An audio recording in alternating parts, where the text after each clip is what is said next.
IAS institute నిర్వహిస్తున్న all India scholarship exam pass అవ్వండి. 2 years ఫీజులో 50% మాత్రమే పే చేయండి. ప్రస్తుతం వివాహేతర సంబంధాలు నేరాలకు దారితీస్తున్నాయి.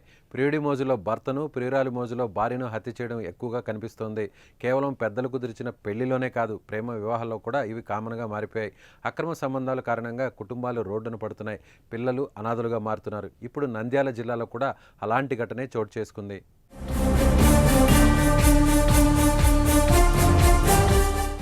నంద్యాల జిల్లా కొలిముండ్ల పెట్నికోటలో భర్తను భార్య చంపి గుండెపోటుగా చిత్రీకరించే ప్రయత్నం చేసింది. కానీ కుటుంబ సభ్యుల అనుమానంతో గుట్టు రట్టయింది. ఈ హత్య వెనుక భార్య ప్రియుడు ఉన్నాడనే అనుమానాలు కూడా కలకలం రేపుతున్నాయి. రమేష్, గోవిందమ్మ భార్యాభర్తలు. గోవిందమ్మ వేణుగోపాల్ అనే మరో వ్యక్తితో వివాహేతర సంబంధం కొనసాగిస్తోంది.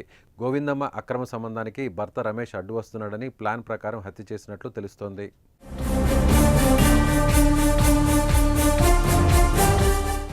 భర్తను చంపేసి గుండెపోటుతో మృతి చెందినట్లు సీన్ క్రియేట్ చేసింది. బంధువులందరికీ సమాచారం ఇచ్చింది. అయితే రమేష్ మృతిపై వారికి అనుమానం రావడంతో ఆరా తీశారు. అనంతరం పోలీసులకు సమాచారం ఇచ్చారు. పోలీసులు రమేష్ మృతదేహాన్ని అవుకు ప్రభుత్వ హాస్పిటల్కు తరలించి అనుమానాస్పద కేసుగా నమోదు చేసి దర్యాప్తు చేపట్టారు. భార్య గోవిందమ్మ, ప్రియుడు వేణుగోపాల్తో పాటు మరో వ్యక్తిని అదుపులోకి తీసుకున్నారు.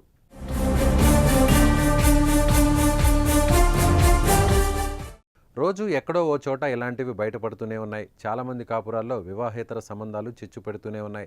చిన్న కోరికల కోసం కొంతమంది అక్రమ సంబంధాలు నడుపుతూ అడ్డంగా దొరికిపోతున్నారు.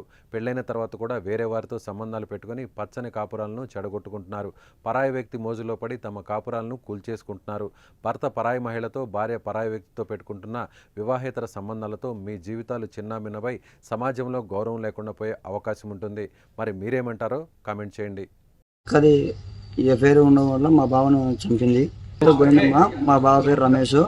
మా అక్కకి ఇక్కడ తాడేపత్రి దగ్గర ఉన్న పుట్లూరు మంచిదో ఎఫ్ఐఆర్ ఉన్నది. అతను వచ్చి మా బావ అడ్డం వస్తున్నాడు అని చెప్పి ఇద్దరు కలిసి మా బావను చంపింది.